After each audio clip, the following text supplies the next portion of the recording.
கர்த்தருடைய பரிசுத்த நாமம் மகிமைப்படுவதாக. கடந்த 8 மாதங்களாக கர்த்தர் நம்மை சுகமாய் நம்முடைய கிருபையினாலே காத்து நம்மை வழிநடத்தி வந்திருக்கிறார். ஒரு தகப்பனை போல நம்மை சுமந்து வந்திருக்கிறார். எத்தனையோ நெருக்கங்கள் மத்தியில் கர்த்தர் நம்மை நடத்தினார். கர்த்தர் நல்லவர். இந்த ஜனவரி மாதத்திலிருந்து இந்த மாதம் வரைக்கும் கர்த்தர் நம்மை சுகமாய் நம்மை ஒவ்வொரு நாளும் கிருபையாய் நடத்தினார். அவருக்கு முதலாவது நாம் நன்றிகளையும் ஸ்தோத்திர பலிகளையும் நாம் எடுப்போம். இந்த புதிய மாதத்தை கர்த்தர் நமக்கு தந்திருக்கிறார். இந்த செப்டம்பர் மாதத்திலே நமக்காக கர்த்தர் வைத்திருக்கிறோம் ஜீவனுள்ள தேவனுடைய வார்த்தை. சங்கீதம் 22 அதிகாரம் வசனம் 24. சங்கீதம் 22 வசனம் 24. உபத்திரப்பட்டவனுடைய உபத்திரவத்தை அவர் அற்பமாய் எண்ணாமலும் அருவருக்காமலும் தம்முடைய முகத்தை அவனுக்கு மறைக்காமலும் இருந்து தம்மை நோக்கி அவன் கூப்பிடுகையில் அவனை கேட்டருளினார். அல்லேலூயா. இந்த மாதத்துடைய வாக்குதத்துவம், உபத்திரவப்பட்டனுடைய உபத்திரவத்தை அவர் அற்பமாய் எண்ணாதவர். அல்லேலூயா. ஒருவேளை இந்த 8 மாதங்களாக அநேக உபத்திரவங்கள் வழியாக நீங்கள் கடந்து வந்திருக்கலாம். நாளிலே உங்களோடு கூட இடைப்படுகிறார். இந்த உலகத்தில் உபத்திரவம் உண்டு, நீங்கள் திடன் கொள்ளுங்கள், நான் இந்த உலகத்தை ஜெயித்தேன் என்று ஆண்டவர் சொல்லியிருக்கிறார். அதனால் நீங்கள் கலங்க தேவையில்லை.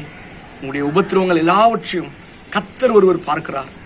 அவர் எல்லாவற்றையும் அவர் சரி செய்ய வல்லமையுள்ள தேவனாயிருக்கிறார்.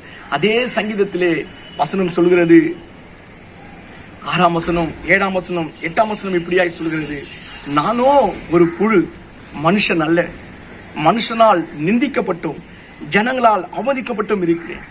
ஒருவேளை நீங்க மனுஷரால் நிந்திக்கப்பட்டிருக்கீங்களா?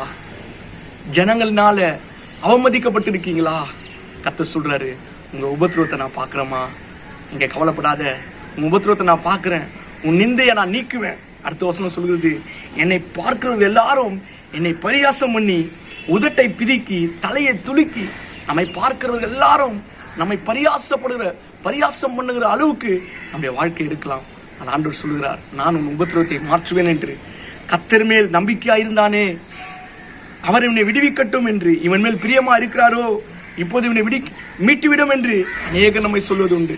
இவன் கர்த்தர் மேலதான நம்பிக்கையா இருந்தான், ஏன் இவன் வாழ்க்கையில இப்படி நடக்கிறது, ஏன் இவன் வாழ்க்கையில இவ்வளவு உபத்திரவம்னு சொல்லி. ஆனால் ஆண்டவர் சொல்றாரு, உபத்திரவப்பட்டனுடைய உபத்திரவத்தை ஆண்டவர் அற்பமா எண்ணாதவர், அவர் கைவிடாதவர். நிச்சயமாய் ஆண்டவர் நம்முடைய உபத்திரவத்திலிருந்து நம்மை ஆண்டவர் மீட்டெடுக்க அவர் வல்லமை உள்ளவராக இருக்கிறார்.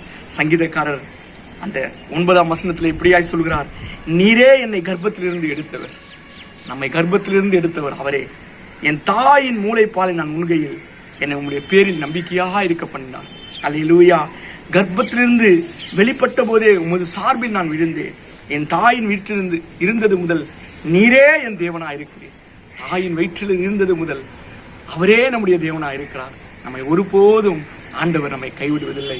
மனுஷனுடைய நிந்தைகளுக்கும் அவமானங்களுக்கும் ஒரு வேளை நீங்கள் கலங்கியிருப்பீர்கள், ஆனால் நீங்கள் கலங்காதீர்கள். ஆண்டவர் இந்த புதிய மாதத்திலே உங்களுடைய உபத்திரவத்தை கர்த்தர் அவர் மாற்ற வல்லமை உள்ள தேவனாக இருக்கிறார். சங்கீதம் 31:7 இப்படியாய் சொல்கிறது, நீர் என் உபத்திரவத்தை பார்த்து என் ஆத்தும வியாகுலங்களை அறிந்திருக்கிறீர். ஆண்டவர் உங்களுடைய உபத்திரவத்தை பார்த்து உங்களுடைய வியாகுலங்களை ஆண்டவர் அறிந்திருக்கிறார். நிச்சயமாய் ஆண்டவர் உங்கள் கண்ணீரை துடைப்பார். சங்கீதம் 34:17 இப்படியாய் சொல்கிறது, நீதிமான் கூப்பிடும் போது கர்த்தர் கேட்டு எல்லா உபத்திரங்களிலிருந்தும் அவனை நீங்களாக்கி விடுவிப்பார். நீதிமான் கூப்பிடும் பொழுது கர்த்தர் எல்லா உபத்திரங்களிலிருந்தும் உங்களை நீங்களாக்கி ஆண்டவர் விடுவிப்பார். மனம் கலங்காதிருங்கள். இந்த புதிய மாதத்திலே உங்களுடைய உபத்திரவத்தை கர்த்தர் மாற்ற வல்லவராக இருக்கிறார். இந்த ஜீவனுள்ள வார்த்தையை பிடித்துக் கொள்ளுங்கள். ஆண்டவர் எப்படி நம்மை தெரிந்து கொண்டாராம்? ஏசாயா 48:10 இப்படியாய் சொல்கிறது, உபத்திரவத்தின் குகையிலே நான் உன்னை தெரிந்து கொண்டேன். ஆண்டவர் நம்மை எப்படி தெரிந்து கொண்டாராம்? உபத்திரவத்தின் குகையிலே ஆண்டவர் நம்மை தெரிந்து கொண்டாராம். நிச்சயமாய் ஆண்டவர் உங்களுடைய சூழ்நிலைகளை ஆண்டவர் அறிந்திருக்கிறார். அப்போஸ்தலர் 7:10 இப்படியாய் சொல்கிறது, தேவனோ அவனோடு இருந்து அவனுடைய எல்லா உபத்திரங்களில் இருந்தும் அவனை விடுவித்தார். யார் என்றால் நம்முடைய யோசேப்பு. அல்லேலூயா. இந்த நாளிலே யோசேப்பை குறித்து நாம் பார்க்கும் பொழுது, குழியிலே போடப்பட்ட ஒரு வாழ்க்கை, சிறைச்சாலையில போடப்பட்ட ஒரு வாழ்க்கை, அநியாயமாய் அவனை குற்றம் சொல்லப்பட்ட ஒரு வாழ்க்கை. ஆனால் கர்த்தர் யோசேப்பை கைவிடவே இல்லை. அவனுடைய உபத்திரவத்திலே ஆண்டவர் அவனோடு கூட இருந்தார். வேதம் தெளிவாய் சொல்கிறது, தேவனோ அவனோடு கூட இருந்து எல்லா உபத்திரவங்களிலும் அவனை விடுவித்தார். அல்லேலூயா, அல்லேலூயா. இந்த உபத்திரவம் தாங்க நமக்கு பொறுமையை கற்றுத்தரும். இந்த உபத்திரவம் நம்மை தேவனுடைய பாதத்துக்கு நேராக நம்மை கொண்டு போவோம்.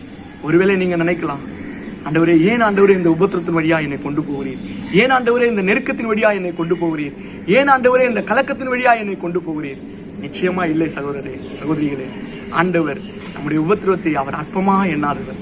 நம்முடைய உபத்திரவத்திலே ஆண்டவர் நமக்கு உதவி செய்ய அவர் வல்லவராய் இருக்கிறார். பவுல் சொல்லுகிறார் 2 கொரிந்தியர் 1:4, எங்களுக்கு வரும் எல்லா உபத்திரவங்களிலும் அவரே எங்களுக்கு ஆறுதல் செய்கிறவர். அல்லேலூயா. நம்முடைய எல்லா உபத்திரவங்களிலும் நமக்கு ஆறுதல் செய்கிறவர் நம்முடைய தேவனாகிய கர்த்தர் ஒருவரே. அல்லேலூயா. 2 கொரிந்தியர் 1:6 பவுல் சொல்லுகிறார், நாங்கள் உபத்திரவப்பட்டாலும் அது உங்கள் ஆறுதலுக்கும் ரட்சிப்புக்கும் ஏதுமா. நாம் உபத்திரப்பட்டுவது நம்முடைய ஆறுதலுக்கும் நம்முடைய ரட்சிப்புக்கும் ஏற்றதா இருக்கிறது. அல்லேலூயா. இந்த காலை வேளையில ஆண்டவர் உங்களை திடப்படுத்துகிறார். கண்ணீரோடு கூட இருக்கிற என்னுடைய பிள்ளைகளே, ஆண்டவர் உங்களை பார்த்து சொல்லுகிறார், நீங்கள் மனம் கலங்காதிருங்க, மனம் கலங்காதிருங்க. கடைசியாக பவுல் சொல்லுகிறார் 2 கொரிந்தியர் 4:17, இந்த லேசான நம்முடைய உபத்திரவம் மிகவும் அதிகமான நித்திய கனமகிமையை உண்டாக்குகிறது. அல்லேலூயா. இந்த லேசான உபத்திரவம் அது சீக்கிரத்தில் நீங்கி போகும், அது சீக்கிரத்தில் நீங்கி போகும். அல்லேலூயா. நிச்சயமாய் ஆண்டவர் இந்த மாதத்தில் உங்களுடைய எல்லா உபத்திரவங்களையும் நீக்கி ஆண்டவர் உங்களை மாற்ற வல்லவராக இருக்கிறார். மறுபடியுமாக அந்த வாக்குத்தத்த வசனத்தை நான் உங்களுக்காக வாசிக்க விரும்புகிறேன். சங்கீதம் 22:24, உபத்திரப்பட்டனுடைய உபத்திரவத்தை அவர் அற்பமா எண்ணாமலும் அருவருக்காமலும் தம்முடைய முகத்தை அவனுக்கு மறைக்காமலும் இருந்து தம்மை நோக்கி அவன் கூப்பிடுகையில் அவனை கேட்டருளினார். கேட்டருளினார். ஆண்டவர் கேட்டருளினார். உங்களுடைய உபத்திரவத்தின் குரல் தேவ சமூகத்தில் வந்து எட்டினது. ஆண்டவர் நிச்சயமாக உங்களை விடுவிப்பார். இந்த மாதம் முழுவதும் கர்த்தர் உங்களை நடத்த அவர் வல்லமையுள்ள தேவனாக இருக்கிறார். நம்மை ஆண்டவருடைய கரத்தில் அர்ப்பணிப்போம். ஆண்டவர் நம்மை நடத்த அவர் வல்லமையுள்ள தேவனாக இருக்கிறார். இந்த மாதம் முழுவதும் கர்த்தருடைய கரத்தில் நம்ம கொடுப்போம். கர்த்தர் நம்மை நடத்துவார். எல்லா உபத்திரவங்களில் இருந்தும் நம்மை ஆண்டவர் நீங்களாக்கி ரட்சிப்பார். இந்த வசனத்தை கேட்ட, இந்த வாக்குத்தத்தத்தை கேட்ட ஒவ்வொருவரையும் கர்த்தர் ஆசீர்வதிப்பாராக. இந்த வாக்குத்தத்த வசனங்கள் உங்களுடைய வாழ்க்கையில நீங்க பிடித்துக் கொள்ளுங்கள். நிச்சயமாய் ஆண்டவர் உங்களை பெரிய காரியங்களை செய்ய அவர் வல்லவராக இருக்கிறார். கர்த்தர் தாமே உங்களை ஆசீர்வதிப்பாராக. ஆமென், ஆமென்.